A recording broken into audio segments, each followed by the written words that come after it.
Good evening everyone. आज सबसे पहले हम लास्ट लेक्चर में आपको 5 क्वेश्चंस दिए थे तो उनको सॉल्व करेंगे। उसके बाद में सीमेंट से रिलेटेड जो ऑब्जेक्टिव क्वेश्चंस बचे हुए हैं उनको अपन डिस्कस करेंगे। तो फर्स्ट क्वेश्चन था, which of the following is added for quick setting of cement? A है जिप्सम, बी है एलम, सी है जिंक सल्फेट, डी है एल्यूमिनियम सल्फेट।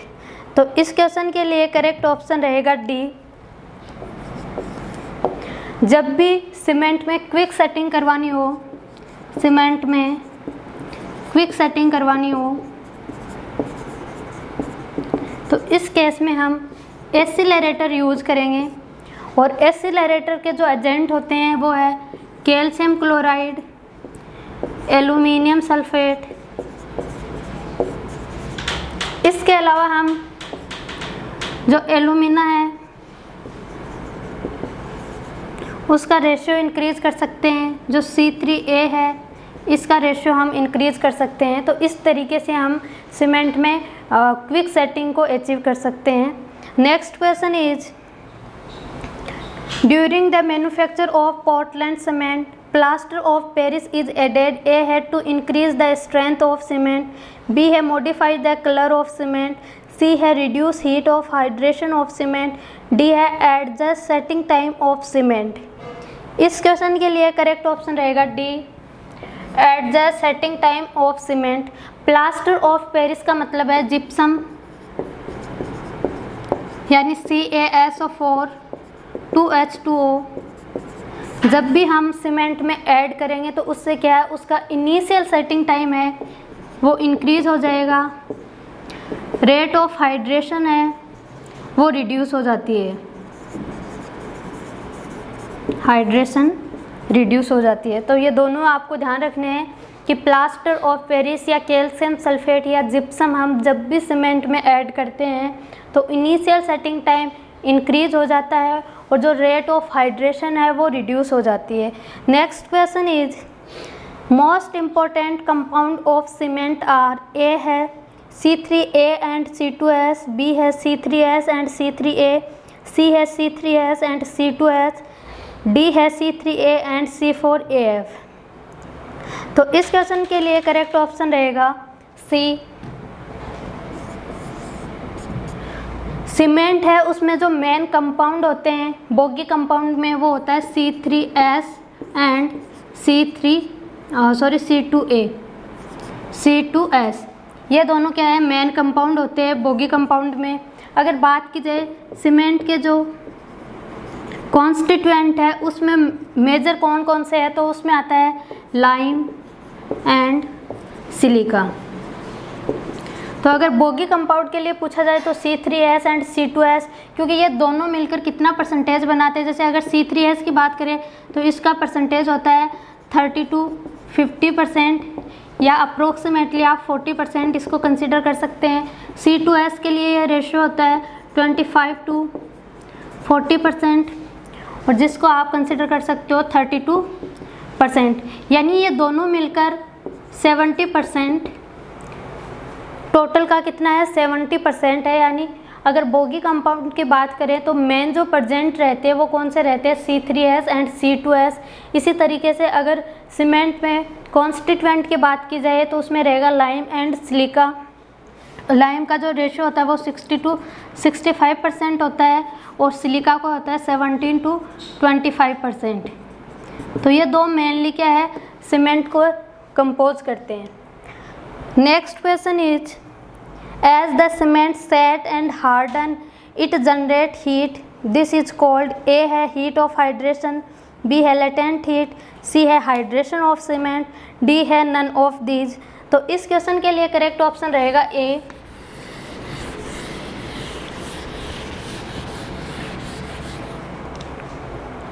जब भी सीमेंट सेट होती है, सेट होगी इसका मतलब क्या है कि सीमेंट वाटर से रिएक्ट कर रही है।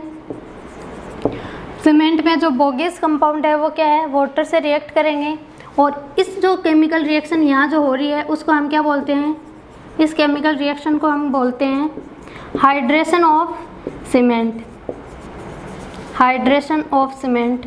और इस प्रोसीजर में जो हीट जनरेट होती है उसको हम बोलते हैं heat of hydration, heat of hydration. ठीक है, तो इसके लिए करेक्ट ऑप्शन ए रहेगा। Next question is for construction of road pavement the type of cement used is A है ऑर्डिनरी पोर्टलैंड सीमेंट, बी है रैपिड हार्डनिंग सीमेंट, सी है low heat cement, D है blast furnace slag cement. Road pavement के लिए क्या होता है, road pavement में अर्ली हार्डनिंग चाहिए होती है अपने को, अर्ली हार्डनिंग, और अर्ली हार्डनिंग के लिए जो सीमेंट हम यूज करते हैं वो होता है रैपिड हार्डनिंग सीमेंट। तो इस क्वेश्चन के लिए करेक्ट ऑप्शन रहेगा बी। तो ये आपके जो लास्ट लेक्चर में 5 क्वेश्चंस दिए थे उनके सॉल्यूशन है। अब हम आगे डिस्कस करते हैं। तो next question is steam curing is not used with A है ऑर्डिनरी पोर्टलैंड सीमेंट, बी है रैपिड हार्डनिंग सीमेंट, सी है हाई एल्यूमिना सीमेंट, डी है ऑल ऑफ दीज। सबसे पहले देखते हैं कि स्टीम क्यूरिंग क्या होता है, क्यों यूज़ करते हैं। स्टीम क्यूरिंग वहाँ यूज़ करते हैं, स्टीम क्यूरिंग जहाँ पर अर्ली स्ट्रेंथ रिक्वायर्ड होती है, जहाँ पर अर्ली स्ट्रेंथ रिक्वायर्ड होती है वहाँ पे हम स्टीम क्यूरिंग करते हैं। या फिर ये कहें कि जहाँ पे फोम वर्क को जल्दी रिमूव करना है वहाँ पे हम स्टीम क्यूरिंग करते हैं।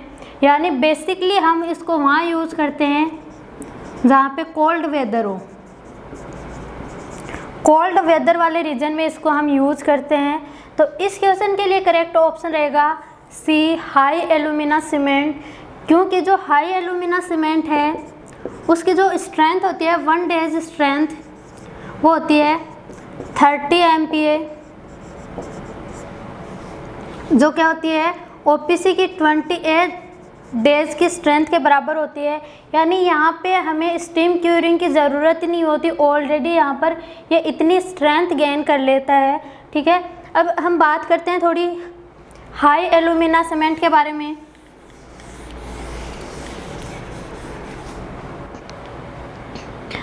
हाई एल्यूमिना सीमेंट है, ये बॉक्साइट प्लस लाइमस्टोन से बनती है।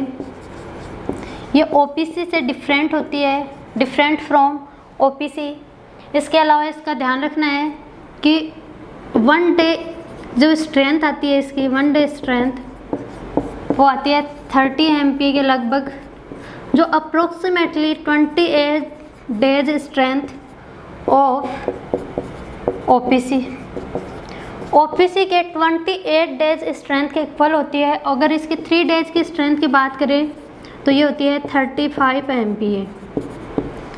ठीक है, तो इसकी जो स्ट्रेंथ है अर्ली स्ट्रेंथ वो बहुत हाई होती है। अगर फाइनेंस की बात करें, फाइनेंस तो फाइनेंस है वो 2 to 5 kg पर मीटर क्यूब। देखिए इससे पहले हमने देखा था किसके लिए, मीटर स्क्वायर पर kg। ठीक है,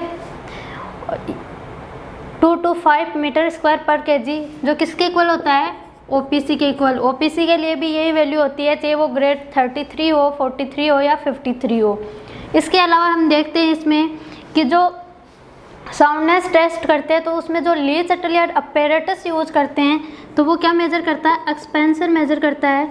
और इस एक्सपेंशन की जो वैल्यू आती है हाई एल्यूमिना सीमेंट के लिए वो आती है 5 mm।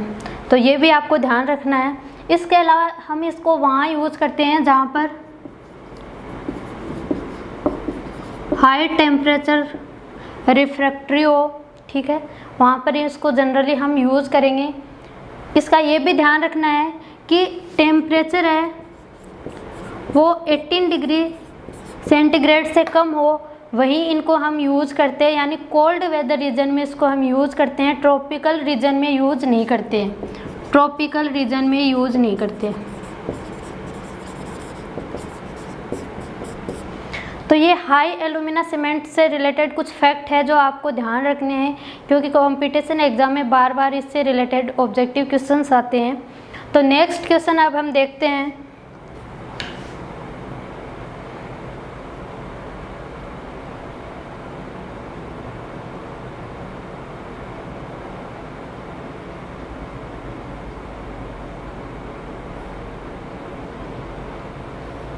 That development of strength of cement and its fineness are A है directly proportional, B है inversely proportional, C है not related, D है randomly related।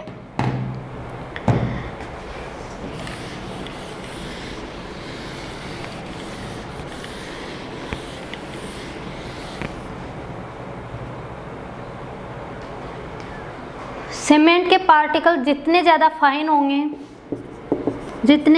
फाइन होंगे उसके लिए क्या होगा, जो सरफेस एरिया है अवेलेबल, जो सरफेस एरिया है वो ज़्यादा होगा, यानी ज़्यादा एरिया अवेलेबल रहेगा रिएक्शन के लिए। इसका मतलब क्या हुआ, हीट ऑफ हाइड्रेशन जो जनरेट हो रही है वो भी क्या होगी, हाई होगी। हीट ऑफ हाइड्रेशन ज़्यादा है, इसका मतलब है कि वहाँ पे जो स्ट्रेंथ गेन वो क्या होगी, रैपिडली होगी।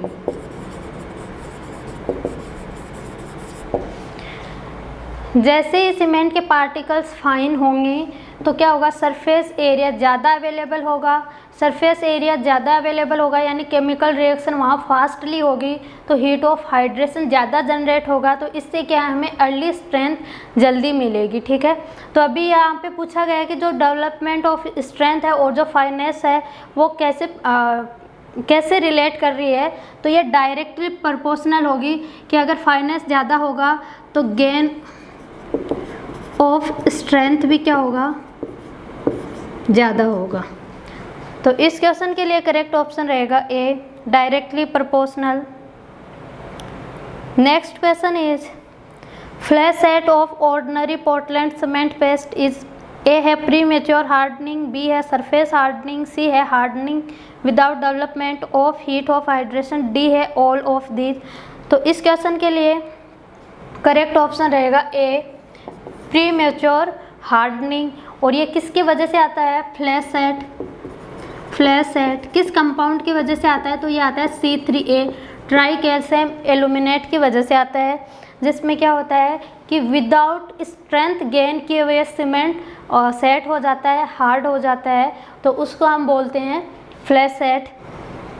Next question is for the construction of RCC structure the type of cement to be avoided is A है ऑर्डिनरी पोर्टलैंड सीमेंट, बी है रैपिड हार्डनिंग सीमेंट, सी है लो हीट सीमेंट, डी है blast furnace slag cement. तो इस question के लिए correct option रहेगा B, rapid hardening cement. कोई भी मास कॉन्क्रीटिंग वर्क हो रहा है तो उस केस में हम रैपिड हार्डनिंग सीमेंट यूज़ नहीं करते हैं, क्योंकि रैपिड हार्डनिंग सीमेंट में क्या होता है, रैपिड हार्डनिंग पोर्टलैंड सीमेंट में जो हीट ऑफ हाइड्रेशन है वो ज़्यादा होता है। तो इसके वजह से क्या होता है कि थर्मल एक्सपेंशन होगा, कॉन्ट्रैक्शन होगा और क्रैकिंग जनरेट हो सकती है जो भी स्ट्रक्चर है उसमें। तो इसलिए जो भी मास कॉन्क्रीटिंग वर्क होता है उसमें रैपिड हार्डनिंग पोर्टलैंड सीमेंट को हम अवॉइड करते हैं। Next question is if 1500 gram of cement is required to have 1875 gram cement paste of normal consistency, then percentage of water is A है 20%, B है 25%, C है 30%, D है 35%। यहाँ पे परसेंटेज ऑफ वाटर बताना है। तो देखिए सीमेंट का जो वेट दिया हुआ है वो है 1500 ग्राम और सीमेंट पेस्ट का वेट है, सीमेंट पेस्ट का वो है 1875 ग्राम। तो यहाँ से देखिए वाटर का हम वेट निकाल सकते हैं। वाटर क्या आ जाएगा, weight of cement paste minus weight of cement, तो ये वैल्यू आ जाएगी 375 ग्राम। परसेंटेज ऑफ वाटर बताना है तो परसेंटेज ऑफ वाटर क्या आ जाएगा किसके रेस्पेक्ट में निकलेगा? सीमेंट के रेस्पेक्ट में। तो 375 डिवाइडेड बाई 1500 मल्टीप्लाई बाई 100, तो यहाँ से वैल्यू आ जाएगी 25%। तो इस क्वेश्चन के लिए करेक्ट ऑप्शन रहेगा B. Next question is the mixture of different ingredient of cement is burnt at A है 1000 डिग्री सेंटीग्रेड, बी है 1200 डिग्री सेंटीग्रेड, सी है 1400 डिग्री सेंटीग्रेड, डी है 1600 डिग्री सेंटीग्रेड। सीमेंट मैन्युफैक्चर करते हैं तो जो रॉ मटेरियल है उनको ग्राइंड करके और किल्न में हम क्या करते हैं? बर्न करते हैं, किल्न में बर्न करते हैं। और इस केस में जो इसका टेम्परेचर वेरी करता है वो होता है 1400 degree centigrade to 1500 degree centigrade.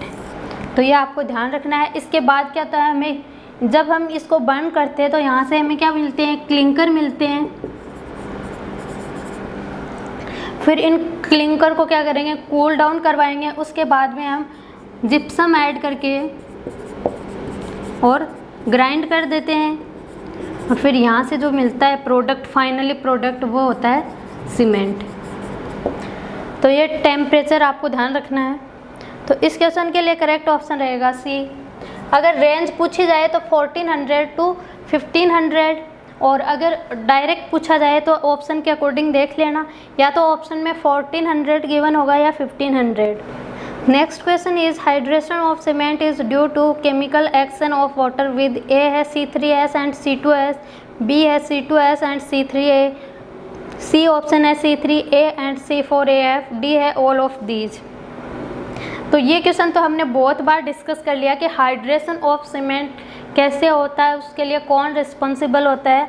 तो जब सीमेंट में हम वाटर ऐड करते हैं तो सीमेंट के जो कंपाउंड है C2S, C3S, C3A, C4AF, ये क्या है? वाटर से रिएक्ट करते हैं, जिससे वहाँ पे क्या केमिकल रिएक्शन होती है, और उस केमिकल रिएक्शन को ही हम क्या बोलते हैं? Hydration of cement. तो इसके लिए सारे कंपाउंड, जो बोगीज कंपाउंड है, वो सारे रिस्पॉन्सिबल होते हैं। तो इसलिए इस क्वेश्चन के लिए करेक्ट ऑप्शन रहेगा डी, ऑल ऑफ दीज।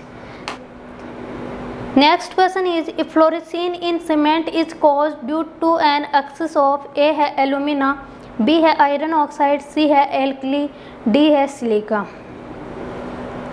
तो अगर बात करें ब्रिक के लिए, ब्रिक के केस में हो या फिर सीमेंट के केस में हो, जो इफ्लोरेसिन होता है वो किसकी वजह से आता है? एल्कलीज की वजह से। एल्कली की वजह से क्या होता है? इफ्लोरेसिन प्रोड्यूस होता है। तो इस क्वेश्चन के लिए करेक्ट ऑप्शन रहेगा C. Next question is the diameter of Vicat plunger is 10 mm and its length varies from, A है 20 mm टू 30 mm, बी है 30 mm टू 40 mm, सी है 40 mm टू 50 mm, डी है 50 to 60 mm।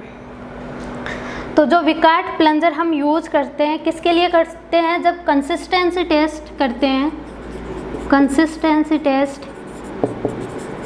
तब हम क्या करते हैं? विकार्ट अपैरेटस विद प्लंजर। तो यहाँ पे जो प्लंजर यूज़ कर रहे हैं उसका जो डायमीटर होता है वो होता है 10 mm, डायमीटर है 10 mm, और इसकी जो लेंथ आती है प्लंजर की वो होती है 50 mm। तो इस क्वेश्चन के लिए करेक्ट ऑप्शन रहेगा C, 40 mm to 50 mm। Next question is quick setting cement is produce by adding, A है less amount of gypsum in very fine powder form, B है more amount of gypsum in very fine powder form, C है aluminium sulphate in very fine powder form, D है pozzolana in very fine powder form. तो quick setting cement के case में हम aluminium sulphate use करेंगे। जैसे कि पहले भी हमने डिस्कस किया है कि अगर सीमेंट में हमें क्विक सेटिंग रिक्वायर्ड होती है तो उस केस में क्या हम एसिलरेटर यूज़ करते हैं। तो एसिलरेटर के लिए calcium chloride and aluminium sulphate, इनको हम यूज़ करते हैं दोनों को ही, ठीक है। तो यहाँ पे जो करेक्ट ऑप्शन रहेगा वो रहेगा सी। इसमें देखिए ए ऑप्शन है वो भी करेक्ट है, बट अगर आपको ए की सेलेक्ट करना है तो ओनली सी ऑप्शन करेक्ट रहेगा, और अदरवाइज ए एंड सी इसके लिए दोनों ही करेक्ट है, क्योंकि जब हमें क्विक सेटिंग रिक्वायर्ड होती है तब हम क्या है जिप्सम के अमाउंट को कम कर देते हैं, और जो हम एक्सीलरेटर यूज़ कर रहे हैं उसके अमाउंट को हम या उसके रेशियो को हम इंक्रीज़ कर देते हैं। Next question is pozzolana cement is used for the construction of A है डैम, बी है मासिव फाउंडेशन, सी है अब्यूटमेंट, डी है ऑल ऑफ दीज। सबसे पहले हम देखेंगे कि जो पोज़ोलाना है उसका बेनिफिट क्या होता है। तो जब भी हम सीमेंट में पोज़ोलाना ऐड करते हैं, यानी जब सीमेंट में हम पोज़ोलाना ऐड करते हैं तो कौन सी सीमेंट बनती है? Pozzolana, Portland cement, PPC. इसके क्या क्या फ़ायदे होते हैं? तो ये क्या है, जो वर्केबिलिटी है उसको इंक्रीज़ करता है,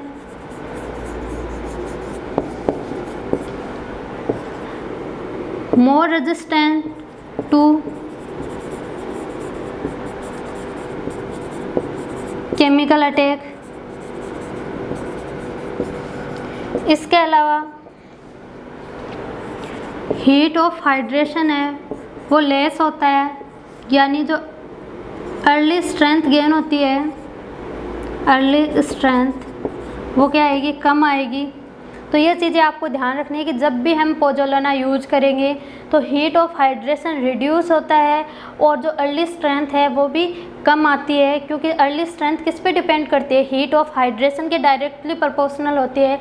इसके अलावा ये क्या वर्केबिलिटी को इंक्रीज़ करता है, जो केमिकल अटैक हो रहे हैं किसी भी स्ट्रक्चर में जहाँ पे हम पोज़ोलाना सीमेंट यूज़ कर रहे हैं तो वो इसको ज़्यादा इफ़ेक्टिवली रेजिस्ट कर सकती है।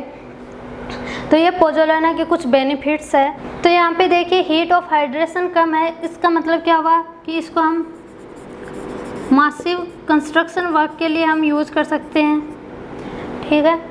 जो अब्यूटमेंट है, जो पियर्स है, वहाँ इसको हम यूज़ कर सकते हैं। तो इस क्वेश्चन के लिए करेक्ट ऑप्शन रहेगा डी। रीजन मैंने आपको बता दिया कि सब जगह क्यों यूज़ कर सकते हैं, क्योंकि हीट ऑफ हाइड्रेशन कम होता है तो इसमें जो क्रैकिंग है या जो श्रिंकेज आ रहे हैं उनके चांसेस कम रहेंगे। Next question is for an ordinary Portland cement incorrect statement is A है soundness value is 10 mm, B है initial setting time is not less than 30 minute, residue does not exceed 10% when sieved through sieve number 9, D है compressive strength after 7 days is not less than 175 kg per centimetre square. OPC के लिए incorrect statement इस यहाँ पर बताना है। तो first इसमें ऑप्शन है कि जो साउंडनेस वैल्यू आती है वो 10 mm होती है। तो ली सेटलियर अपैरेटस में जो एक्सपेंशन आता है या फिर जो साउंडनेस वैल्यू आती है, साउंडनेस वैल्यू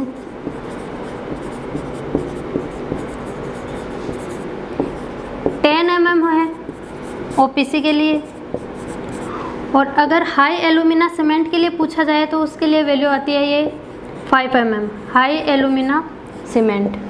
तो ये दोनों वैल्यू ध्यान रखनी है। ओपीसी के लिए साउंडनेस वैल्यू है वो 10 mm होती है और जो हाई एलुमिना सीमेंट है उसके लिए 5 mm होती है। तो ए ऑप्शन है वो करेक्ट है।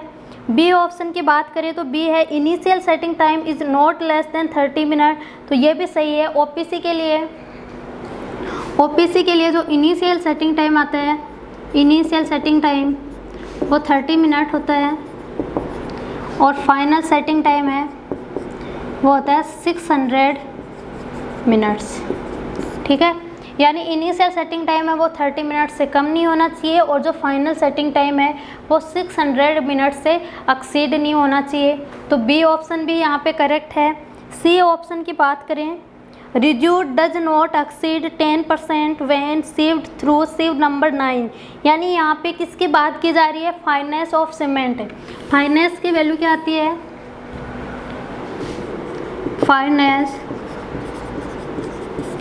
ओपीसी के लिए इसकी वैल्यू आती है 10%, जब हम सिव नंबर 9 यूज करते हैं और जो पोर्टलैंड पोज़ोलाना सीमेंट है और रैपिड हार्डनिंग पोर्टलैंड सीमेंट है, इसके लिए इसकी वैल्यू आती है 5%। ये दोनों डेटा आपको ध्यान रखने हैं।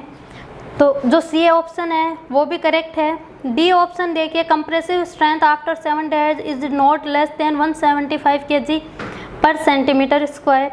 तो इसको हम चेक करते हैं। देखिए ओपीसी की 3 ग्रेड होती है, 33, 43 एंड 53। 3 days की जो स्ट्रेंथ आती है वो 28 days स्ट्रेंथ का हाफ होता है। यानी अगर 33 के लिए बात करें तो 1/2 ऑफ 33, जहाँ पे 33 क्या है 28 days पर उसकी कंप्रेसिव स्ट्रेंथ है सीमेंट की। तो यहाँ से जो वैल्यू आ जाएगी वो आ जाएगी 16 MPa। 7 days के लिए बात करें, इसकी यूनिट MPa यानी न्यूटन पर mm², ये ध्यान रखना आपको। 7 days के लिए होती है 2/3 ऑफ 28 days स्ट्रेंथ। तो यहाँ से वैल्यू आ जाएगी 22 MPa।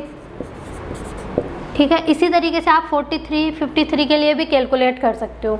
तो यहाँ पे देखिए 7 days के लिए जो मिनिमम स्ट्रेंथ आ रही है वो क्या आ रही है 20 MPa या फिर 220 kg पर सेंटीमीटर स्क्वायर, ये वैल्यू आ रही है।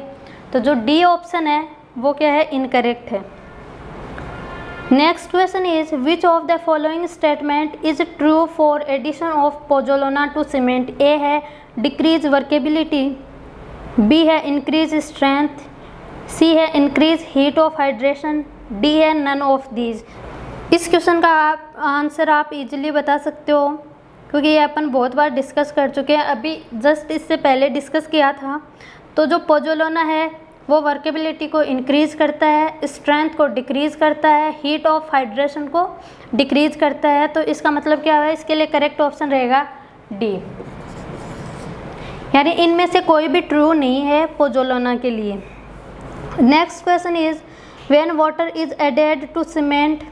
ए है हीट इज जनरेटेड, बी है हीट इज अब्जॉर्ब्ड, सी है chemical reaction is initiate, D है बोथ ए एंड सी। तो देखिए ये भी अपन ने डिस्कस कर लिया है। जब भी सीमेंट में वाटर ऐड करते हैं तो वहाँ पे हीट जनरेट होती है, जो क्या होती है, एक एक्जोथर्मिक प्रोसेस होती है। एक्जोथर्मिक प्रोसेस, एक्जोथर्मिक प्रोसेस का मतलब होता है कि जो हीट है वो जनरेट करता है, ठीक है।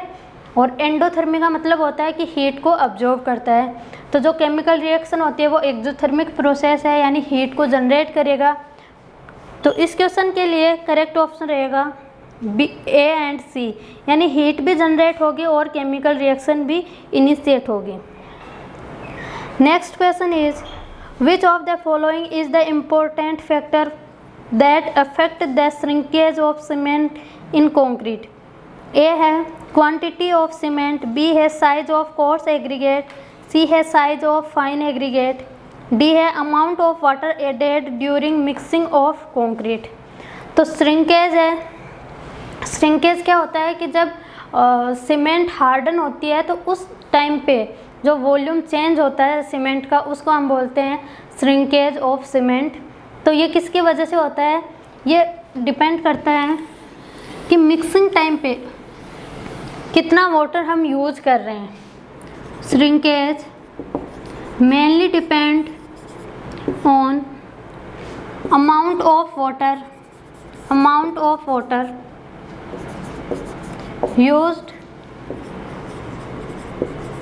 during manufacture of concrete। ठीक है, इसके अलावा अदर कंटेंट भी होते हैं, जैसे सीमेंट आप कितना यूज़ कर रहे हो, ठीक है, और जो मेंबर है उसकी साइज़ क्या है, वो अदर फैक्टर्स होते हैं। पर मेनली डिपेंड करती है वो वाटर की कितनी अमाउंट आप यूज़ कर रहे हो, उस पर डिपेंड करता है। तो इस क्वेश्चन के लिए करेक्ट ऑप्शन रहेगा D. Next question is higher the cement content. A है हायर एग्रीगेट, बी है लोअर वर्केबिलिटी, सी है हायर स्ट्रेंथ, डी है लोअर स्ट्रेंथ। तो इस क्वेश्चन के लिए करेक्ट ऑप्शन रहेगा सी, कि जब सीमेंट ज़्यादा यूज करेंगे तो स्ट्रेंथ भी ज़्यादा आएगी एक लिमिट तक। Next question is which of the following cement it is to be the best cementing material. A है ट्राई कैल्शियम एल्यूमिनेट, बी है डाई कैल्शियम सिलिकेट, सी है ट्राई कैल्शियम सिलिकेट, डी है tetracalcium aluminoferrite. ये Bogue's compound given है, इसमें कौन सा bogies compound है जो सबसे ज़्यादा सीमेंटिंग प्रॉपर्टी देता है सीमेंट को? तो इस क्वेश्चन के लिए करेक्ट ऑप्शन रहेगा C, tricalcium silicate. Next question is according to IS 10262 1982 what should be the compressive strength of OPC of grade C? A है 37.5 to 42.5 MPa, B है 47.5 to 52.5 MPa, C है 32.5 to 37.5 MPa, D है 42.5 to 47.5 MPa। तो यहाँ पे देखिए IS के according cement की जो ग्रेड है IS 10262 के अकॉर्डिंग जो सीमेंट की ग्रेड है वो 6 ग्रेड है और ये किस पे डिपेंड करती है? 28 डेज की कंप्रेसिव स्ट्रेंथ ऑफ 28 डेज। ठीक है, फर्स्ट ग्रेड की बात करें, ग्रेड A, B, C। ए के लिए जो वैल्यू आती है कंप्रेसिव स्ट्रेंथ की वो आती है 31.9 MPa टू 36.8 MPa। ये रैंडमली आपको ध्यान रखना है। उसके बाद में बी के लिए आती है 36.8 MPa टू 41.7 MPa और सी के लिए आती है 41.7 MPa टू 47.7 MPa। इसी तरीके से डी, ई, एफ के लिए जो वैल्यू आती है, सॉरी यहाँ पे 46.6 होगा, डी के लिए आएगी 46.6 MPa टू 51.7 MPa। इसी तरीके से ई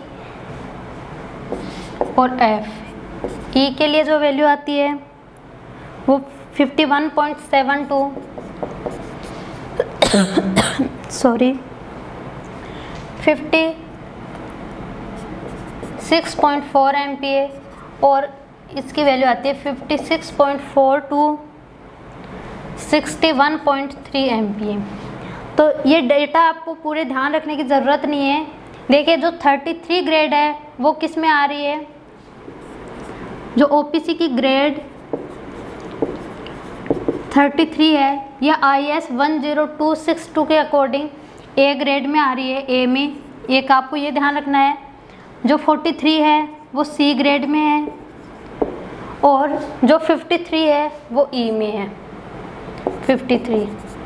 तो ये आपको ध्यान रखनी है। अल्टरनेट ध्यान रख लेना कि 33 है उसके लिए जो IS 10262 में जो ग्रेड आ रही है वो कौन सी आएगी? ए आएगी। जो 43 है उसके लिए सी एंड 53 के लिए ई। इस क्वेश्चन में ग्रेड सी के लिए पूछा गया है वैल्यू कहाँ से कहाँ वेरी करेगी। तो सी के लिए देखिए वैल्यू कहाँ से 41.7 टू 46.6 MPa तक वेरी कर रही है। तो इसके लिए करेक्ट ऑप्शन रहेगा D.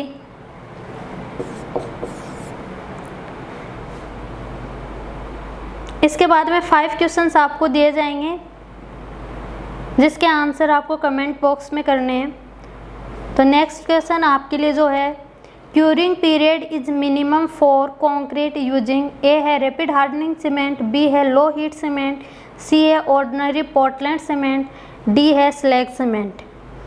Next question is for high alumina cement the maximum expansion by Le Chatelier apparatus should be, A है 5 mm, बी है 10 mm, सी है 15 mm, डी है 20 mm। Next question is which compound impart strength to Portland cement after 1 year is, A है tricalcium aluminate, B है tricalcium silicate, C है dicalcium silicate, D है both B and C.